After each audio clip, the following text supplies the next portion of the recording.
Hi everyone, and welcome back for another video. In this week's video, I'm actually going to be testing some $2 store paints. And for context, I'm actually going to be giving an art workshop this week for the staff that I work with. So we have a 2-day offsite thing, and one of the things that they're wanting to achieve there is that we relax. And so that's where I come in with an art workshop that I hope will be relaxing for them. Now, obviously, this workshop came along with a budget, so using the usual expensive paints that I like to use are definitely off budget. So instead, I tested these, and I'm going to test them along with you. Let's see what they look like. I'm wanting to see if they have good pigment. I want to see if they blend well, all of that. So let's test them together. These cost not $2, they were $17.99, so $18, which was pretty cheap, I thought, for 24 paints. So there's all kinds of colors there, which is what attracted me to this set. The brand is Art Rangers. So let's give them a go. Let's see what they look like. So let's get started. So this came from the $2 store. I'm not going to say which one. I don't play favorites. $17.99. So actually it was one of the more expensive watercolor sets that you could get, but because there's 24 tubes, that's why I got this one, because for the workshop I'm going to teach, maybe it's better to have more tubes than less. Let's have a look. Ooh. Wow. Okay, so there's quite a nice variety of colors. Looks like there's what, 1, 2, 3, 4 reds, 3 types of yellow, an ochre, an orange, 1, 2, 3, 4 greens. So this looks quite nice. The names are even what you'd expect from more expensive sets. So I could even compare some of these to the ones that I have. For example, I have Prussian blue, oh my gosh, ultramarine blue, burnt sienna, burnt umber I have, crimson red I have, pretty sure I have vermilion, yellow ochre I have, lemon yellow I have, let's see, rose red I have, gamboge I have. So yeah, I could actually compare some of these, cobalt blue, so maybe we'll do that also. So let's get this open. I'm actually just going to use the sharp edge of my ruler. I haven't got a knife or anything nearby, so this will do.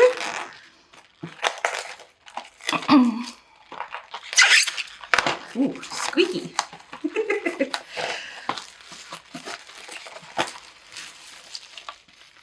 Okay, so let's see. I think what I'm going to do, I have some scraps of paper. Let's get rid of all this crap that I have on the table first. Hopefully this is off camera and you can't see it. I do have some scraps of paper. I've got my just ceramic palette here, so I can actually put them out on that. These are some of my other paints that are more expensive, Winsor & Newton. So maybe we can compare some of these colors later, but for now. All right. So let's see, I'm going to use this scrap of paper here. Let's set these aside. Just keep them here. Ooh, I'm running out of room. Quick table rearrangement. Okay, actually maybe I'll put this in the front. Nothing like a quick rearrangement. There we go.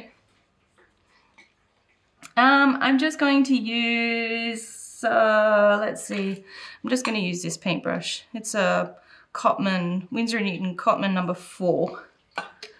And let's just start testing all the colors. So what I'm looking for is how opaque they are, or transparent, depending on how you want to look at it. There is a white. I don't typically use a watercolor white. Oh, they're really stuck in there. Just because watercolor, the whole idea really is that you are leaving white. So you work from light to dark and you leave white, like the paper as your white. So probably won't test that one right now. Yeah, maybe later, but let's start with the lemon yellow. Look, normally I would put some on the tray. This is going to be useful to get, they've got these little, can you see this? They have all these little, like lid, what would you call it? Seals on them, seals. So this will be useful to get rid of all the seals. Yeah, actually I will put them on the palette here. Just a tiny little bit. So that's our,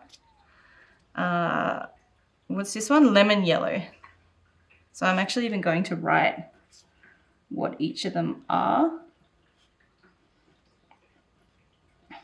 Maybe this will be useful as well for people in the workshop. And I want to grab a fair amount to start with and just lay it down. I don't know if you can hear that in the background, but Puchu, my cat, he's making all these little meow, meow, meow, which means there's some birds at the door. We have these crimson rosellas that like to visit. So I would say immediately from experience, this is not as opaque, as dense as or vibrant as the more expensive type, but it's not bad. So let's keep going through the colors. Let's see, we'll try another yellow.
All right, so I've now tested all of them.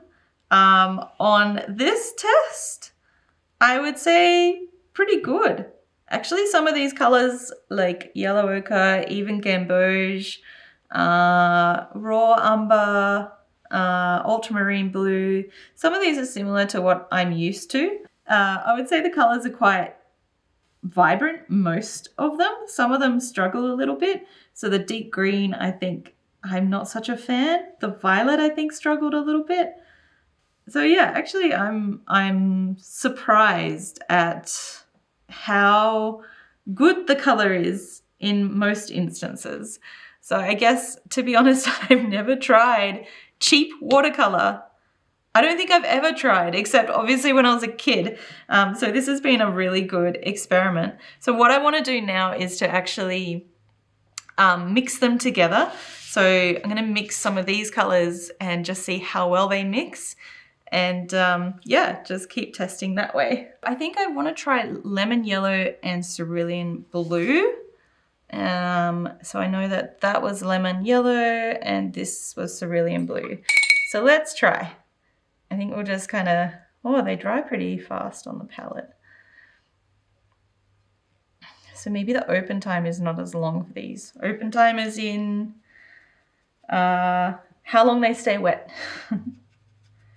Which actually might be useful in the case of doing a class. So I'm just going to form some gradients. Now I think I want to try like a sunset color. So let's see, I think I'll go maybe lemon yellow again, orange and vermilion. Or scarlet. No, let's go scarlet. So we'll start with the lemon yellow.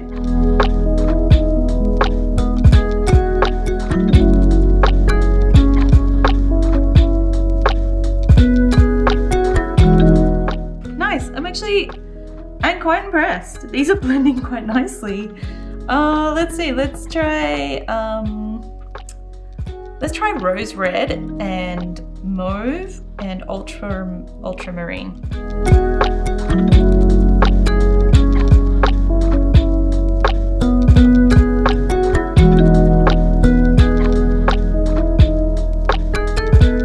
And then let's try a natural sort of a blend. Let's start with yellow ochre and burnt. Oh, actually, the yellow ochre into raw umber. Let's see what that's like.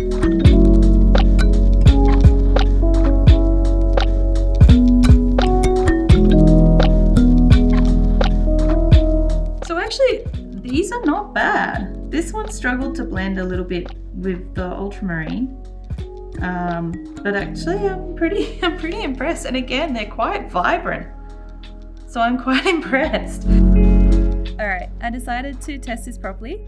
I'll do a feather painting. This is actually the painting that I'll be taking everyone through at the staff workshop. It gives you a little sample of having a go at wet on wet. And having a go at some detailed work, and it's kind of pretty. You can make it any color that you want. So this is a good way to test these paints actually. Feel free to paint along if you like.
actually, you know what? I'm impressed. The colors, they all blended quite well. I'm happy with how they blend.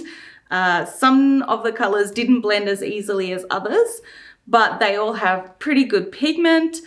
Like, to be honest, for something that is less than $2 a tube, I'm actually really quite astounded at the results.